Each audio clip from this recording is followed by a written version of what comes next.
Aujourd'hui, on va parler de l'effet cumulé de Darren Hardy. Il commence son livre par décrire le parcours de 3 hommes pendant une durée de 31 mois. Le premier a décidé de ne rien changer à sa vie. Le deuxième a acheté une grande télé, a commencé à regarder des émissions sur la cuisine. Ensuite, il a installé un mini-bar dans sa maison pour recevoir ses amis. Et le troisième a décidé de lire 10 pages par jour.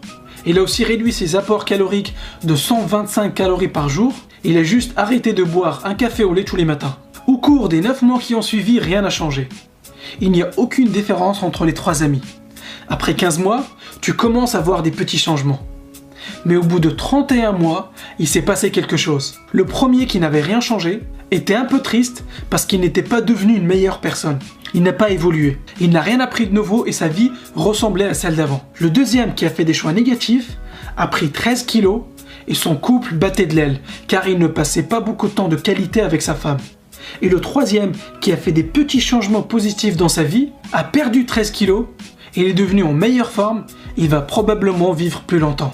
Il est devenu plus positif et plus cultivé parce qu'il lisait 10 pages par jour de façon consistante. Il a aussi développé ses compétences professionnelles et a réussi à décrocher une promotion au travail. Darren Hardy nous explique que des petits changements positifs et de façon consistante peuvent transformer ta vie de façon radicale sur le long terme. Il explique que la première chose à faire est de prendre la totale responsabilité de là où tu es. La plupart des gens préfèrent pointer du doigt des facteurs extérieurs pour justifier leur état actuel, que ce soit l'état de leur santé, de leurs finances ou leur situation familiale. Combien de fois tu as entendu des gens dire « Ah, c'est la faute du gouvernement » ou « c'est la faute de mes parents » ou « c'est la faute de mon conjoint ». Darren Hardy nous explique que le jour où tu prends la totale responsabilité de ta vie ou de ce qui t'arrive, tu feras le premier pas vers ton succès. Car il ne croit pas en la chance. Il explique que la chance arrive quand la préparation rencontre une opportunité. Darren Hardy insiste beaucoup sur l'importance du momentum qu'il appelle Big Mo dans son livre. Pour expliquer ça, il donne l'analogie de la fusée qui décolle. Elle dépense 80% de son énergie au décollage dans les 2 ou 3 premières minutes, car elle a besoin de toute cette énergie pour quitter le sol. Mais une fois en orbite, elle n'utilise quasiment plus son énergie.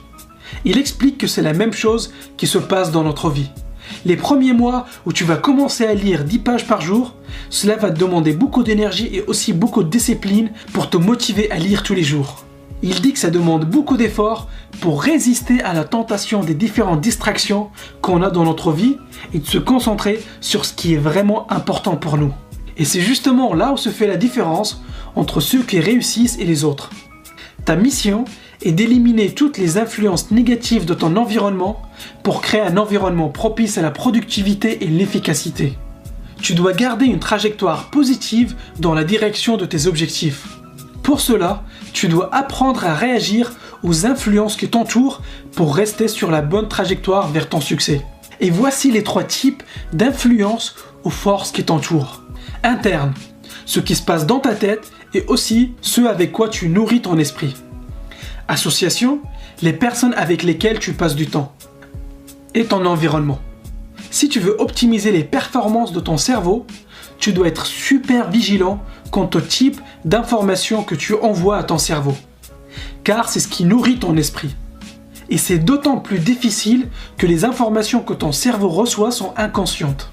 En fait, notre cerveau n'a pas pour mission de nous rendre plus heureux ou plus riches. En fait, il s'en tape de ça. Son but est la survie. Il est toujours à l'affût du moindre signe de danger ou menace. D'ailleurs, c'est pour ça que les journaux diffusent en permanence de mauvaises nouvelles. Car on regarde de façon beaucoup plus attentive quand c'est une mauvaise nouvelle ou un fait divers. Ce type d'information négative a un effet néfaste sur notre cerveau. Car celui-ci va se concentrer sur les mauvaises nouvelles au lieu de se concentrer sur tes objectifs. C'est pour cette raison qu'il faut faire attention à bien filtrer ce que tu regardes, ce que tu écoutes, avec qui tu traînes, tes sujets de discussion, etc. Donc pose-toi la question, avec quelle personne tu passes la plupart de ton temps? Car les sujets de tes conversations déterminent la qualité de ta vie. Ils déterminent ton attitude, tes choix et aussi ta santé mentale. Jim Rohn répétait souvent que nous sommes la moyenne des 5 personnes avec qui on passe le plus de temps. Ces personnes peuvent soit te tirer vers le haut, soit te tirer vers le bas. Donc fais super attention à tes fréquentations.